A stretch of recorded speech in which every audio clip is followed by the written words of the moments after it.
பசி வந்தால் பத்தும் பறந்து போம்னு சொல்றோமே. அப்ப பசிங்கிறது புலன்களுடைய வெளிப்பாடு தானே, அதுதானே நம்மளை படுத்துறது. விண்ணுளார் பெருமார் கடிமை செய்வாரையும் செரும் ஐம்புலனிவை மண்ணுள் என்ன பெற்றால் என் செய்யாம் அற்று நீயும் விட்டால் ஒன்னு சொல்லி ஒருத்தினில் நிற்கிறாத ஓரை இவர் வன்கையவரை என்னையான் வெல்கிப்பன் உன் திருவருள் இல்லையேல். பகவன் இந்த 5 பேரையும் யார் தெரியுமோ கட்டப்படுத்தி வச்சிருக்கா, நீ தான் என் உடம்புல வச்சிருக்கேன்ட்டார். திருமால் பார்த்தார், நீர் ஒருத்தர் தான் என்ன குத்தம் சொல்லாது இருந்தீர், இப்ப நீர் ஆரம்பிச்சிட்டீரோ இல்லையோ, கடைசியில நீரான என்னை பத்தி நல்லது பாடுவீர்னு பார்த்தா நான் என்ன பண்ணேன்.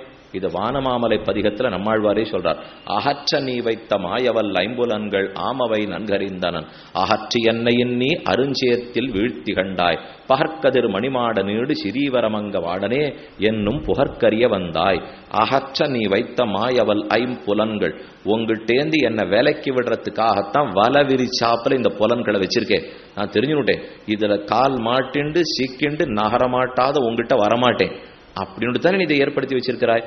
அகற்ற நீ வைத்த மாயவல் ஐம்புலன்கள் ஆமவை நன்கறிந்தனர், நீ என்ன அகற்றி விடுறதுக்காகத்தான் இதை வைத்திருக்காய். கண்ணன் தெரிவிக்கிறார், மனையேவகி மனுஷானாம் காரணம் பந்த மோக்ஷயோ. நாம சம்சாரத்துல தலைப்படுறதுக்கும் வெளியில விடுதலையாறதுக்கும் மனசு தான் காரணம்.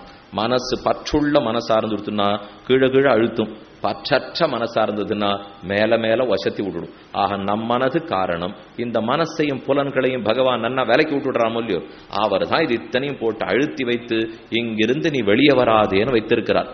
அம்மாழ்வார் அவனை பார்த்து, இப்படித்தானே நீ வச்சிருக்கே, அதை நான் புரிஞ்சுனுட்டேன், இனிமே அந்த வலையில நான் காலே வச்சுராத வருவேன்னா. இப்ப நமக்கு என்ன சந்தேகம் வரும்னா, நேற்று வரைக்கும் நம் கர்மங்கள் தானே நம் வினைக்கு காரணம் இவ்வளவு நாளும் சொல்லிட்டு இருந்தீர், பாரமாய பழவினை பத்தறுத்துன்னு பாசுரம், முன் செய்த முழுவினையால் திருவடி கீழ் குற்றேவல்னு பாசுரம். அப்ப நம் வினைகள் நாம் இருக்கிறதுக்கு காரணமா, இல்ல வேணும்னு பகவான் புலன்களை வைத்து நம்மளை நசுக்குகிறாரா?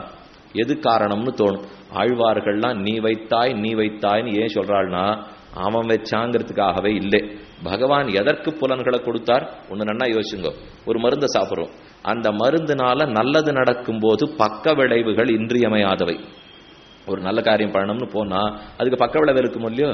இப்ப சத்தகுணம் ரஜோகுணம் தமோகுணம் இருக்கு, மனசு இருந்தா தான் நினைக்கவே முடியும். இப்படி வேணா சொல்லலாமா, சுவாமி இந்த செருப்பு சரியா இல்ல காலை வெட்டிடும் இப்படின்னு சொன்னா நல்லா இருக்குமா? இந்த தொப்பி சரியா இல்ல தலையை விட்டுடும் சொன்னா நல்லா இருக்குமா? அதே போல எப்ப இந்த மனசு ரஜோகுணத்தை எடுத்துன்னு போய் புலன்களை கெடுத்துடுறதோ கண்ணையே வெட்டிவிடும், காதையே வெட்டிவிடும், மனசையே வெட்டிவிடும் இப்படின்னு சொல்ல முடியுமா?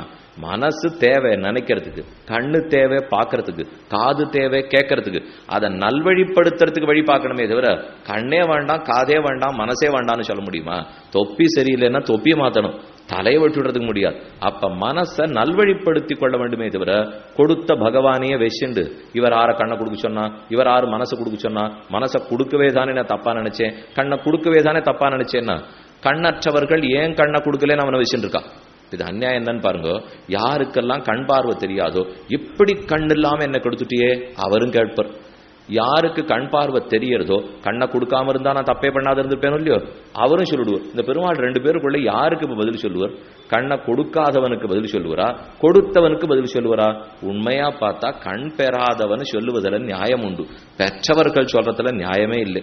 நமக்கு கண் கொடுக்கப்பட்டது நல்லத்தை பார்த்து நல்லதை நடத்த. ஒருத்தனுக்கு கத்தியை கொடுத்து நல்ல பழம் நறுக்கி சாப்பிடுனே, கத்தியை வச்சுன்னு பக்கத்து வீட்டுக்காரனை குத்தி விட்டு சிறைச்சாலைக்கு போனா கொடுத்தவனையா குற்றம் சொல்றது?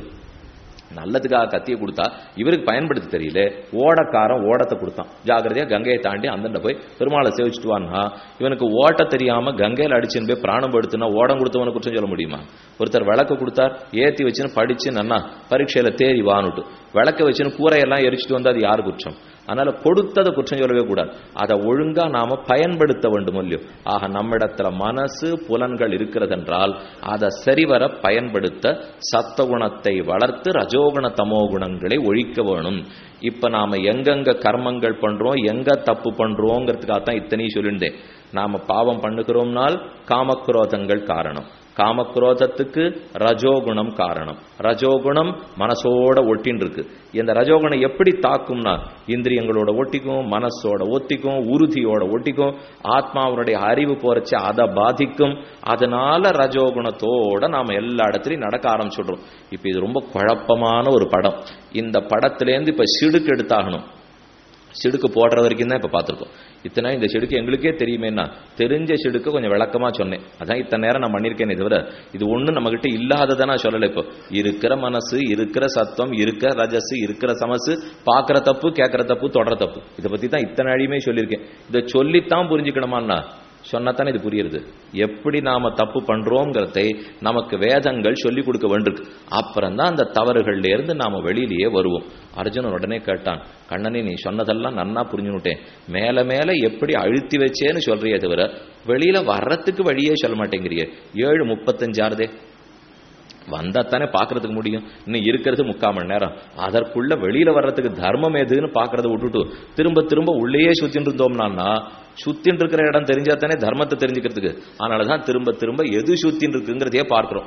காமக்ரோதங்களை தொலைக்க வேண்டும். நம்முடைய சத்தம் ரஜஸ் தமஸ் ஆகியவற்றை சோதித்து ரஜோகுண தமோகுணத்தை தொலைத்து சத்தகுணத்தை வளர்த்து கொள்ள வேண்டும். இதுக்கு நடுவுலே இந்த ரஜஸ் தமசு காமக்ரோதம் கூடவே இருக்கிற அனாதி கால வினைகளான பாபங்கள். இந்த பாபங்களும் ரஜஸும் தமசும் இதுக்கு குறுக்க அகங்காரம் மமக்காரம் வேற வந்துடுறது இல்லையோ. இதை பண்ணிட்டே இருக்கிறதுக்குள்ள நான்கிற செருக்கு வருது. இதெல்லாம் எதனால வருது குறுக்கேன்னா நாம ஏதோ தேகத்துக்கு வேண்டியதெல்லாம் பண்ணணும்னு நினைக்கிறோம், ஆத்மாவுக்கு வேண்டியதை பண்றதில்லை. தேகத்துக்கு வேண்டியதை பண்ண ஆரம்பிக்கச்சு யாரான்னு தடுக்கிறா, அப்ப நமக்கு கோபம் வந்துடுறது.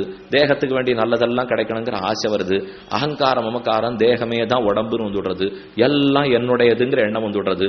இதெல்லாமே குழப்பம். காம குரோத லோப மோக மத மாத்சரியம். காமம்ங்கிறது ஆசை, குரோதம்ங்கிறது கோபம், மதம் ஒரே துரபிமானம், மதம் பிடிச்சு அலையறாங்கிற மொழியும் அதைத்தான் மதம்னு சொல்றோம். அதே லோபம், லோபி எல்லார்கிட்ட இருக்கிறது எங்கிட்ட இருக்கணும்னு ஆசை. அவர்கிட்ட இருக்கிற சொத்து அவள்கிட்ட இருக்கட்டும், எங்கிட்ட இருக்கிற சொத்து எங்கிட்ட இருக்கணும் இல்லை. ஊர்ல எவங்கிட்ட என்னென்ன சொத்து இருக்கோ எல்லாம் எங்கிட்ட இருந்தோம். இதுதான் லோபம். பேராசைப்படுறான் இல்லையோ. காம குரோத லோப மோக ஒரே மயக்கம். யாரான ஒருத்தர் ஏதானு ஒண்ணு சொன்னா எத்தின்னா பித்தந்தளியும்னு பின்னாடி ஓடிட்டு இருக்க முடியும். உங்களுக்கு பலருக்கு இன்னைக்கு வார சஞ்சிகைகள் புஸ்தகம் வந்துட்டே இருக்கு. அந்த புஸ்தகத்துல போடுற ஜோசியம் இன்னது இல்லை, அத்தனையும் போட்டுருவா. இந்த ராசிக்கு இன்னது, நீங்க இந்த வாரம் எப்படி இருக்க பொருள், இந்த வாரம் எப்படி இருக்க பொருள், இப்படி மாத்திங்க அப்படி மாத்திங்க, இங்க விளக்கேத்துங்க அங்க விளக்கேத்துங்க, இங்க பிரதட்சணம் பண்ணுங்க, அங்க நெய் அங்க எள்ளு இங்க கொள்ளு எல்லாத்தையும் எழுதிடுவா. கடைசியில பார்த்தா இதை பார்த்து நான் பண்ண ஆரம்பிச்சேன், வாழ்க்கை முழுக்க இது ஒன்னதான் பண்ணிட்டு இருக்குமோனே தவிர வேற எதையுமே பண்ண முடியாது. கார்த்தால எழுந்தா தும்மணும் ஜோசியரக்கள், இருமணும் ஜோசியரக்கள், வடக்கே இறங்கலாமா கிழக்க போலாமா ஜோசியரக்கள். இது நம் சம்பிரதாயமே அல்ல. இது எப்படி இந்த பாரத தேசத்துக்குள்ள இவ்வளவு தூரம் புகுந்ததுன்னே தெரியல. நமக்கு தெரிஞ்ச ஒரே வழி பகவானுடைய திருவடி தாமர்களில் உறுதியான நம்பிக்கை. அது ஒன்று இருந்தால்தான் எந்த கஷ்டமும் தீருமே தவிர அதை விட்டுட்டு நவகிரகத்துக்கு பிரீத்தி பண்ணலாமா சாந்தி பண்ணலாமா அப்படி இப்படின்னு கட்டப்பட்டிருந்தோம்னா பண்ணலாம். கோலு போறோம் பக்திக்காக நமஸ்கரிக்கலாமே தவிர அதுக்கு மேல என் வாழ்க்கையே யாரும் முடிவு பண்ண விட முடியாது. அது சர்வேஸ்வரன் ஒத்தனுக்கு தான் அந்த உரிமை. அவனை தவிர மற்றொருத்தருக்கு சக்தியே கிடையாது. வேற யாரானு மாத்தி எழுதுறதா இருந்தா எந்த ஜோசியக்காரர்களும் நல்லதுதான் சொல்லுவா. ஏன்னா ஜோதிஷ சாஸ்திரம்ங்கிறதே வேதத்துக்கு அங்கம். அது எப்பவுமே உண்மைதான் சொல்லும். ஆனா அந்த வேதாங்கத்தை பகவான் எதுக்கு தெரியுமா சிருஷ்டிச்சிருக்கார்? காலத்தை கணித்து கர்மங்களை ஒழுங்காக செய்ய. எது பௌர்ணமி, எது அமாவாசை, எது மாச பிரவேசம், எது வருஷ பிரவேசம்னு காலத்தை கணிக்கிறதுக்கு ஜோதிஷ சாஸ்திரமே தவிர என் கோளை கணிச்சுட்டு நாளைக்கு எழுந்திருக்கலாமா இன்னைக்கு எழுந்திருக்கலாமான்னு சொல்றதுக்காகலாம் அது இல்லை. அப்ப ஏதோ ஒண்ணுத்துக்காக ஒண்ணு ஏற்பட்டிருந்தா அதையே நாம தப்பா பயன்படுத்த ஆரம்பிச்சுடுறோம். இப்ப நவகிரகங்களிடத்துல ஒரு குற்றமே இல்லை. அவரவர்கள் நம் கர்மத்தின்படிதான் நவகிரகங்கள் நலியும். நவகிரகத்துக்கு என்ன வெய்யணும்னு ஏதான ஆசையா இல்லை என்ன கஷ்டப்படுத்தணும்னு ஆசையா? அவரை விட்டா அவர் மோட்சத்துக்கு போக தயாரா இருக்கார். சுக்கிரனா இருக்கட்டும் குருவா இருக்கட்டும் புதனா இருக்கட்டும், எனக்கு எப்போ மோட்சம்னு தெரியல, பெருமாள் என்ன பொறுத்தையும் கஷ்டப்பட்டு இருக்கார், நானே போகணும். இதுக்கு நடுவில் உங்க தலைவேதனை வேற தாங்கலேன்னு அவர் சொல்ல ஆரம்பிச்சிருவார். இது வெள்ளியா இருக்கட்டும் சனியா இருக்கட்டும், சனி தசை வந்துடும் 7.5 சனி 7.5 நாட்டு சனி 2.5 வருஷம் சுமாரா இருக்கும். 2.5 வருஷம் ஓஹோன்னு கட்டப்படுத்தும். 2.5 வருஷம் ரொம்ப சுலபம் போனா பொறுத்துன்னு இறங்கிட்டே போடுங்கிற மொழியோ. இது இத்தனை இல்லைன்னே நான் சொல்ல வரல. இந்த ஒன்னொன்னும் படுத்தி தான் தீரும். அதை யாரும் இல்லைன்னே சொல்லலை. ஆனா அந்த படுத்துறத நம்மால ஒன்றும் பண்ணிட முடியாதுன்னு தான் சொல்ல வந்தேன். அதை என்ன பண்ணலாம்னால் கொசு பிடுங்குற சொல்லியோ என்ன பண்ணலாம்? உலகத்திலேருந்து கொசு ஒழிச்சுடலாமா? அதெல்லாம் பண்ண முடியாது. கொசு இருக்கத்தான் போறது, அது இன்னும் வளர்ந்துட்டே தான் போறது. அப்ப என்ன பண்ணலாம்? மிஞ்சி போச்சுன்னா நாம் போர்வை எடுத்து போத்திக்கலாம். இவ்வளவுதான் முடியும். விண்விசிறியை சுழல விடலாம், கொசு ஓடி போகும். இல்லைன்னா இப்ப எல்லாம் பூசி விட முடியல, ஏதோ நான் அப்படி பூசிட்டு படுத்து விட்டா கொசு கிட்டக்கே வராது. அப்ப கொசு ஒழிக்க என்னால முடியாது. அதனால லோகத்தில் இருக்கிற இன்ப துன்பங்களை ஒழிக்க என்னால் இயலாது. அது என்ன தாக்காதவனா நான் தற்காப்பு பண்ணிக்கலாம். அதற்கு என்ன செய்யலாம்னா கிரகங்கள்லாம் ஒழிச்சுடலாமா? அதையும் பண்ண முடியாது. வெள்ளி இருக்குத்தான் போறார், வியாழன் இருக்குத்தான் போறார். அப்ப என்ன தாக்காத அளவுக்கு என்ன வேணுமோ அதைத்தான் செஞ்சுக்கணும். இப்ப சனி கிரகம் ஏதோ படுத்துறது, வெள்ளி கிரகம் படுத்துறதுன்னா பிரீத்தி பண்றதுங்கிற அளவு இல்லையோ, ஓரளவுக்கு தான் அதெல்லாம் நம்பலாமே தவிர ஓஹோ நம்ப கூடாது. இன்னைக்கு இதை பண்ணுங்க அதை பண்ணுங்கன்னுட்டா வேடிக்கையா ஒருத்தர் சொன்னார் என்கிட்ட. என் பக்கத்து வீட்டில் ஓஹோன்னு ஒருத்தர் துன்பம் கொடுத்துட்டே இருக்கார். ராத்திரி 2 மணி வரைக்கும் கூச்சல், என்னமோ சத்தம் போண்டே இருக்கார். நாள் முழுக்க ஏதோ கத்துறா, என்னால தூங்கவே முடியல. இந்த பக்கத்து வீட்டுக்கார்ட்ட சொல்லி பார்த்தேன், அவர் கேட்கலன்னு உடனே நேரம் எங்க போவேன், தெருக்கோடியில் இருக்கிற காவல் நிலையத்துக்கு போவேன். இவரை ஒழுங்கா 10 மணியோட சத்தத்தை அடக்க சொல்லும், இல்லைன்னா இவர் இந்த வீட்டிலே இருக்கக்கூடாது. காவல்காரன் வரப்போறார், கையில கம்ப கொண்டு 10 மணிக்கு நிறுத்துறியா இல்லையா அப்படின்னு நிறுத்திட்டு போட போறார். இதை விட்டுட்டு பக்கத்து வீட்டுக்காரர்கிட்ட போய் அவர் 108 பிரதட்சணம் பண்ணி அவருக்கு நெய்விளக்கேத்தி என்னை கொஞ்சம் கஷ்டப்படுத்தாது இருமேன்னு அவரை கேட்டா அவர் என்ன பண்ணுவார் சொல்லுங்க? இவர் ஏதானு தப்பு பண்ணார்னா யார்கிட்ட போய் சொல்லணும்? தலைவர்கிட்ட போய் சொல்லணும். அப்பதான் தொண்டர்கள்லாம் கஷ்டம் கொடுக்குறவா பேசாம இருப்பா. இப்ப சனி என்ன படுத்துறார், சுக்கிரன் என்ன படுத்துறாருன்னா அவருக்கான விளக்கேத்துவேன், பகவான் வாசல்ல போய் நிற்பேன். இவன் என்னத்துக்காக என்ன சமப்படுத்துறார், நீ வச்ச ஆளுதானே, சொல்லி பேசாம இருக்க சொல்லு அப்படின்னு அவரை கேட்டா அவர் ஒரு வார்த்தை, நான் 108 நாள் கஷ்டப்படணும். அவருக்கு நிமிஷ போது கஞ்சாட காட்டினா மொத்தமே நின்று போகும். பீஷாஸ்மாத் வாதப்பவதே பீஷோதேதி சூர்யா பீஷாத்மாத் அக்னிச்சேந்திரஸ்ய மிருத்யுர்தாவதி பஞ்சமீதி. நித்தியம் கார்த்தால சூரியன் 6 மணிக்கு உதிக்கிறார், 6:10க்கு அவர் உதிக்க முடியாது. 5:50க்கு அஸ்தமனம், 6க்கு அஸ்தமிக்கிறேனேன்னு அவர் சொல்ல முடியாதுங்கிறது உபனிஷத். 6 மணிக்கு சூரியோதயன்னு ஆகணும். இன்னைக்கு எனக்கு ஜலதோஷம் 6:30க்கு உதிக்கிறேன்னு சொல்ல முடியுமா? மறுநாள் சூரிய தேவனுக்கு பதவியே இருக்காது. அப்படி பிரம்மம் உலகத்தை நடத்துறது. அப்பேற்பட்ட சக்தி படைத்த பிரம்மத்தின் திருவடிகளை பிடிச்சுக்கிறது விட்டுட்டு நான் எதுக்கு யார் யாருடைய காலையோ போய் பற்றி கிடக்க வேண்டும்? அதுவும் நமக்கும் எல்லாரும் சக்கரம் போட்டு கொடுப்பா, யந்திரங்கள்லாம் இருக்கும் இல்லையோ. இந்த புஸ்தகத்தினுடைய நடுப்பக்கத்துல பெரிய யந்திரம் போட்டு இது இப்படியே உங்க பூஜை அறையில வச்சுக்கோன்னுவா. யந்திரம் பண்றதெல்லாம் அவ்வளவு லேசான காரியம் இல்லை. நாம ஏதோ நினைச்சுட்டு இருக்கோம், ஒரு சுதர்சன யந்திரம் பண்ணணும்னா 108 தடவை சுதர்சன மந்திரத்தை சொல்லிட்டு கடைசி பட்சம் 48 மணி நேரமான பட்னி கடந்துட்டு அதற்கு வேண்டிய ஆச்சாரத்தோட கார்த்தாலேருந்து மத்தியானம் வரைக்கும் ஹோமம் பண்ணிட்டு அதற்கு வேண்டிய 12 ரித்விக்குகளை வைத்து ஹோமம் வளர்த்து முடிச்சுட்டு அந்த யாக வேள்வி தீயிலிருந்து எடுத்து மெதுவா செப்ப காய்ச்சி 12 நாள் பண்ணணும். பண்ணா மந்திரம் செப்புல நமக்கு கிடைக்கும். இந்த மந்திரத்தை வச்சுட்டோம்னா நிச்சயமா பிரயோஜனம் உண்டு. இதற்கு வேண்டிய வேதாத்தியனம் முழுக்க அவர் பண்ணிருக்கணும்.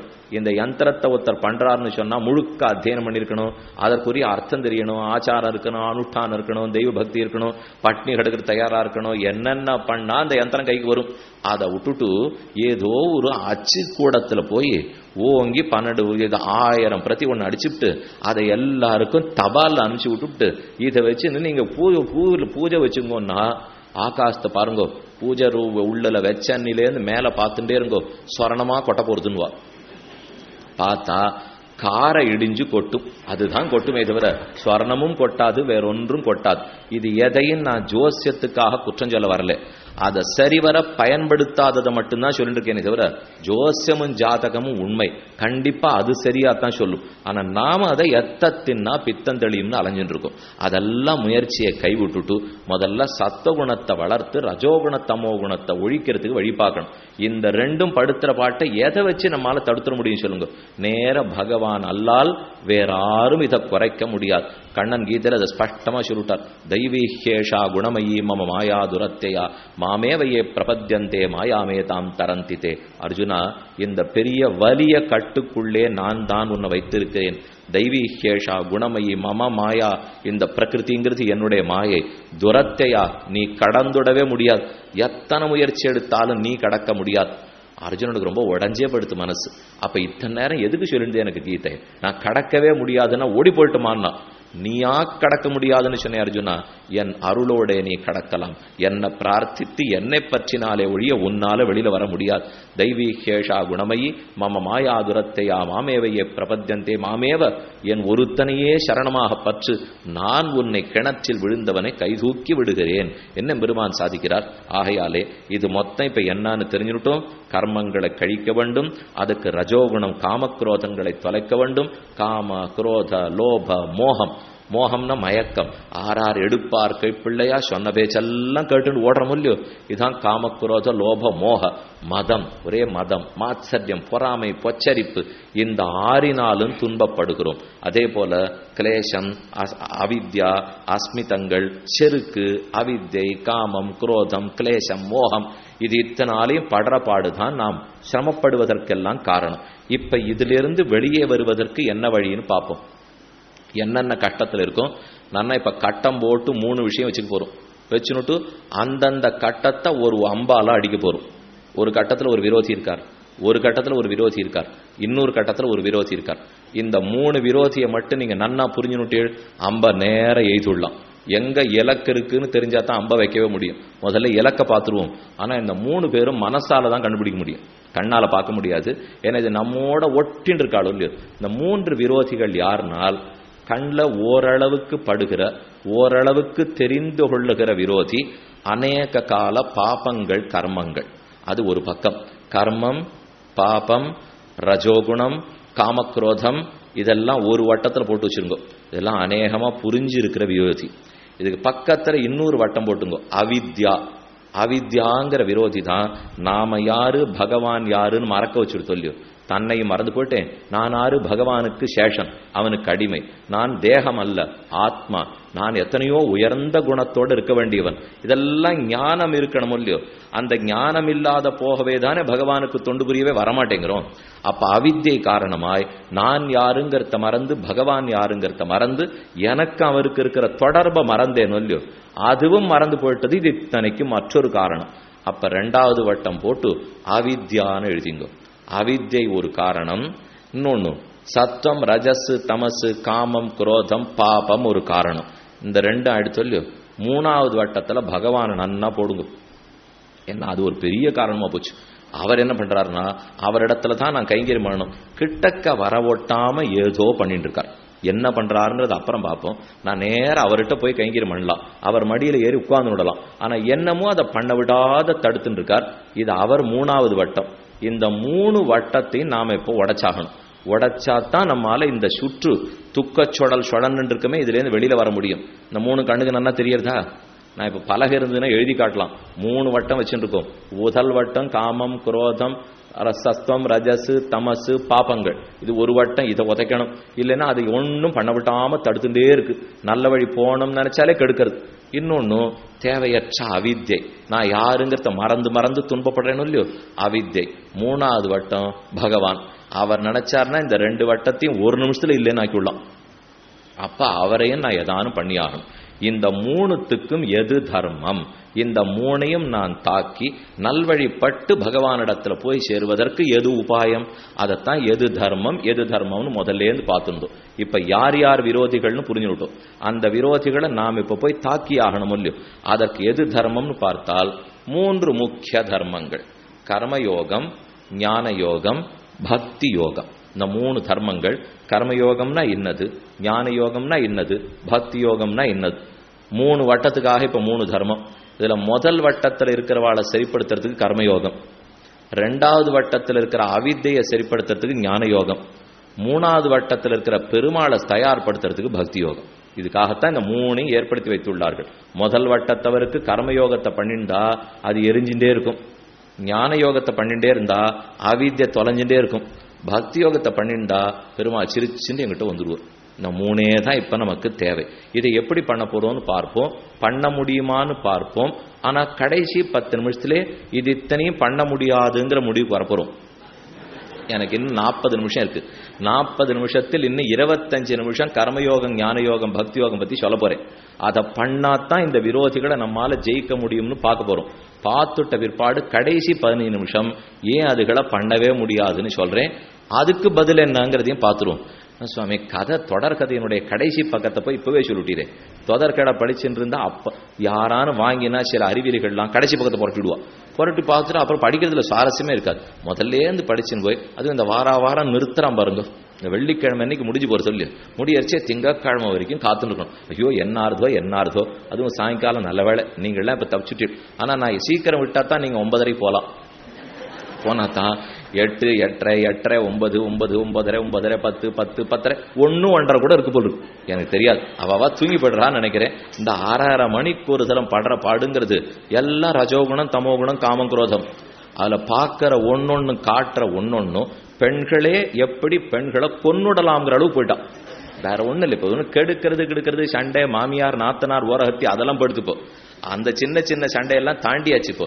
எப்படி ஆள் வைத்து கொன்னுடலாம், எப்படி ஒருத்தர் கவுத்துடலாம், இப்படி பாரத ஸ்திரீகளை சித்தரிக்கிறது அந்நியாயம். அவ்வளவுதான் சொல்லலாமே தவிர பாரதத்துல என்னைக்கோ சாந்தோக்கிய உபனிஷத்திலையும் பிருகதாரண்யக உபனிஷத்திலையும் கார்கின்னு ஒத்தி, மைத்ரேயின்னு ஒத்தி, காத்தியாயினின்னு ஒத்தி, இவர்கள்லாம் யாஜ்ஞவல்கரிடத்துல பேசி கேட்டிருக்கிற கேள்விகள் என்ன, யாஜ்ஞவல்கர் மகர்ஷி அவளுக்கு சொல்ற பதில் என்ன, சீதை எப்படி நடந்தாள், ருக்மிணி எப்படி நடந்தாள், நம் பாரத தேசத்துல எத்தனை ஸ்திரீகள் முன்னோடிகளா இருந்திருக்கா.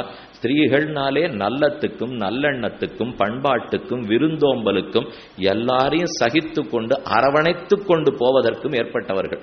ஆனா யாரெல்லாம் நாங்க ஸ்திரீகளை தப்பா தப்பா சொல்றோம்னு சொல்லிருக்காளோ அவர்கள் எல்லாரும் தான் இப்ப ஸ்திரீகளை தப்பா சித்தரிக்கிறவாளே. இது தேவையாற்ற விஷயம். யாரும் இந்த மாதிரி ஒரு விஷயத்தை பார்த்துட்டே இருந்தேன்னு வச்சுங்க, நம்ம மனசுங்கிறது ஒரு குரங்கு. நாம நினைப்போம், ஓ இதெல்லாம் பார்த்தா கூட நான் பாதிக்கவே படமாட்டேன்னு. நிச்சயமா அப்படி நினைச்சுக்காதீங்க. ஒரு தப்பு இருக்குன்னா களவும் கற்று மராங்கிறது இதுல எல்லாம் பண்ணப்படாது. ஏன்னா இப்ப குடி கெடுக்கும், வாஸ்தவம் குடிச்சு பார்த்துட்டு அப்புறம் விட்டுடுறேனேன்னு வாழா. சூதாட்டம் கூடாது, சூதாடி பார்த்துட்டு அப்புறம் விடுறேன்னு வாழா. எதாவது ஆபத்தோ கிட்டக்கு போகாது இருக்கிறது நல்லது. தவிர ஏதானு ஒன்ன பரீட்சை பண்ண பார்த்தா தேவையில்லாத சிக்கினுட்டோம்னா, ஒரு துஷ்டன் இருந்ததுன்னா தூர விலகி இருக்கிறதா நல்லதே தவிர அதை விட்டுட்டு வேணும்னு காலில் அதை கொடுத்துட்டு அப்புறம் சிக்கினுட்டேனே சொல்லக்கூடாது. ஒரு தவறான விஷயத்தை விடாம நித்தியம் பார்த்துட்டா நம்மை அறியாமல் ஆழ் மனசுல பதிவு ஏற்பட்டுடும். இந்த வாசனைன்னு பார்த்துட்டு இருக்கமே, பண்ணிட்டு இருக்கிற கர்மங்கள் ஓரொரு பிறவிதோறும் பண்றது ஒரு பதிவை ஏற்படுத்துறது இல்லையோ, இந்த பதிவே தான் அடுத்த ஜென்மத்துக்கு போறது. அதுதான் மறுபடியும் பாவத்தையும் புண்ணியம் செய்ய தோன்றது. விடாம ஒரு பெண்ணு நித்தியப்படி கொல்றது, கூட்டுறது, கொள்ளையடிக்கிறது இதையே பார்த்துட்டாள்னா என்னைக்கான நாத்தனார பண்ணலாமான்னு தோணும். இன்னைக்கு இல்லை, இன்னைக்கு பண்ண போறது இல்லை. இருந்தாலும் ஒரு 4 வருஷம் பார்த்துட்டு இருக்கோம்னு வச்சுங்க, எங்கேயான ஒரு ஆழ் மனசு கொல்ல மாட்டா, ஒண்ணும் பண்ண மாட்டா, எதிர்த்து பேசுறதுக்கு கண்டபடி வெய்யறதுக்கு புத்தி போடும். நமக்கு மற்றதுக்கு போகாட்டா கூட அதென்ன இவள் சொல்வது நான் கேட்பதுன்னு பெரியோர்களிடத்துல ஒரு புத்தி இல்லாத போடும். பெரியோர்களிடத்துல மதிப்பில்லாத போறதுக்கு வழிவகுத்துரும். இது வேற சம்ஸ்கிருதத்துல நாத்தனாருக்கு நனாந்தான்னு பேர். நாத்தனாரும் தமிழ்ல சொல்றோம் இல்லையோ, வடமொழியில அதுக்கு நனாந்தா. அர்த்தம் என்ன தெரியுமா? நனந்ததி நனாந்தா. நனந்ததி, நந்தத்தின்னா சந்தோஷப்படுறவள். நனந்ததி என்ன பண்ணாலும் சிரிக்கவே மாட்டாளாம். இதனாலதான் அவளுக்கு நனாந்தா, நாத்தனார்னு பேர் வச்சிருக்கா. அந்த பாஷை ஏன் அப்படி சொல்லிதுன்னு என்ன கேட்காதீங்க, அவளுக்குதான் சம்ஸ்கிருதத்தில் இருக்கு. ஆக எப்பவும் திருப்திங்கிறதே கிடையாது, சந்தோஷமே படமாட்டா. எத்தனை பண்ணிட்டு இருந்தாலும் குற்றம் சொல்லிட்டே இருக்காளோ இல்லையோ.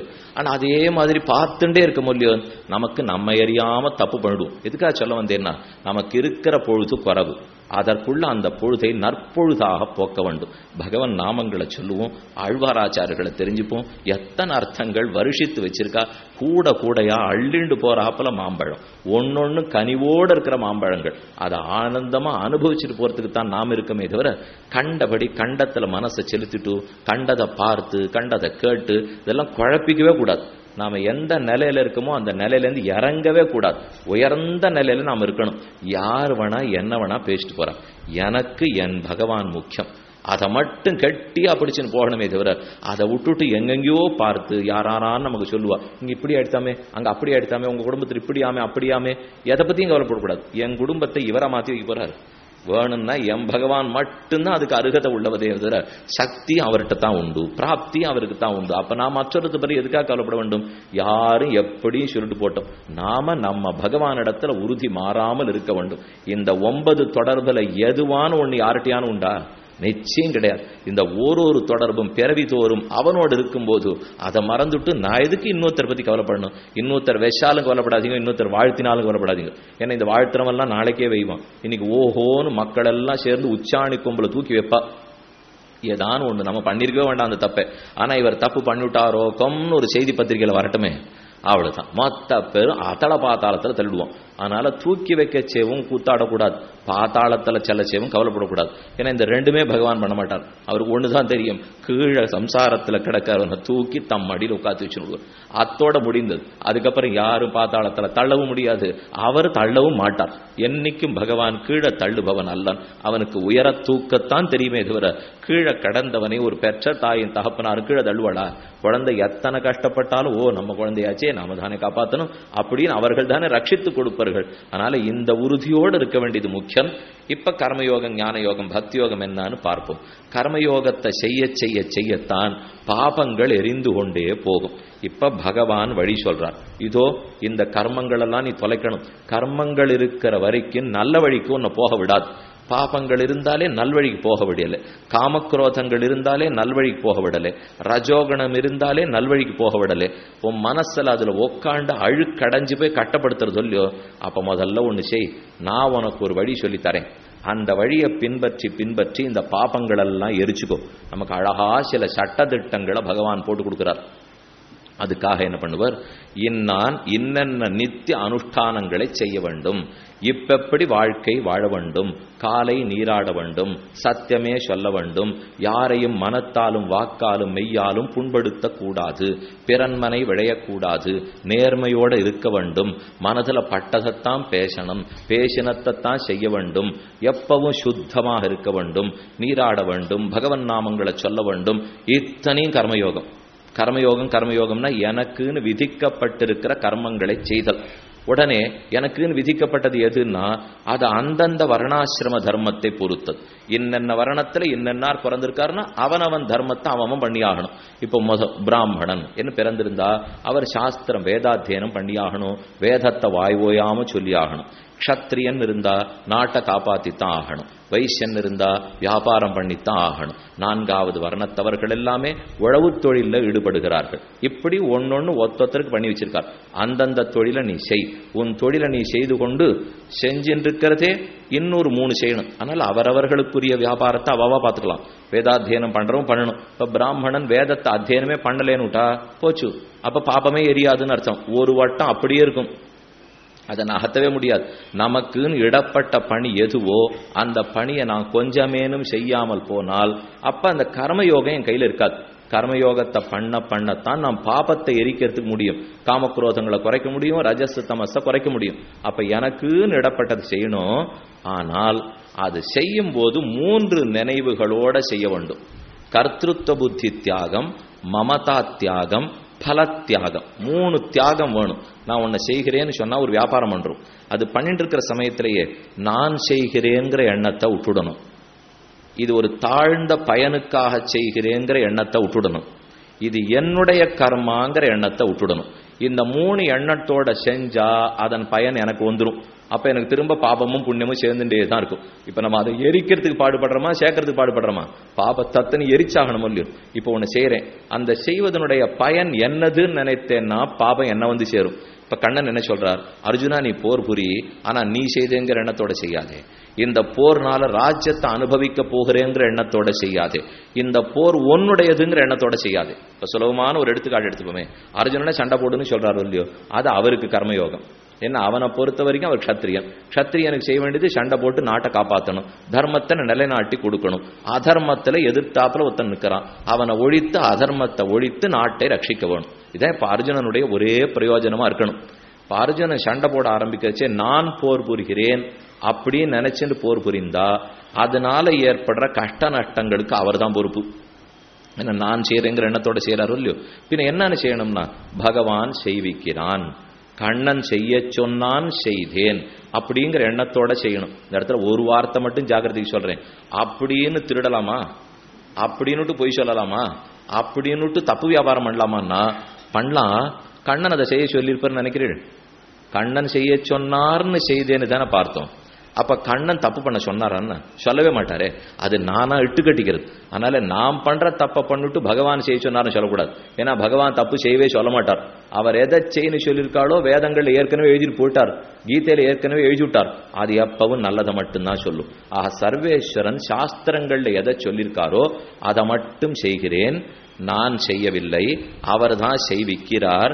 அதோட மட்டுமல்ல, இது நானா பண்ணல, எங்கிட்ட இருக்கிற சத்தமும் ரஜஸும் தமசும் தூண்டி தூண்டி பண்ண வைக்கின்றன. இல்ல இந்த சத்தம் ரஜஸ் தமஸ் இல்லைன்னு வச்சுங்கோ, நான் எதுலையும் ஈடே படமாட்டேன். அதனால நான் செய்பவன் அல்லன். இது கர்த்தாங்கிற புத்தியை விட்டுடுறது, நான் செய்யறவனே இல்லை. அடுத்தது இந்த போர் புரிகிறேன் இல்லையோ, இந்த போர் புரிதல்ங்கிறது ராஜ்யத்தை பெறுவதற்காகங்கிற எண்ணத்தோட சண்டை போட்டா அது பிரயோஜனம் இல்லை. அப்ப மறுபடியும் பாபம் வந்துடும். அப்ப கொன்ன குற்றத்தெல்லாம் நான் ஏத்துக்கணும். அப்ப எதுக்கு போர் புரிகிறாய்? தர்மத்தை நிலைநாட்ட, என்னுடைய தர்மமான க்ஷத்ரிய தர்மத்தை செய்வதற்காக போர் புரிகிறேன். கண்ணன் சொன்னாங்கிறதுக்காக பண்றேன், நான் பண்ணல. அவன் செய்வித்ததுனால பண்ணுகிறேன், நான் பண்ணல.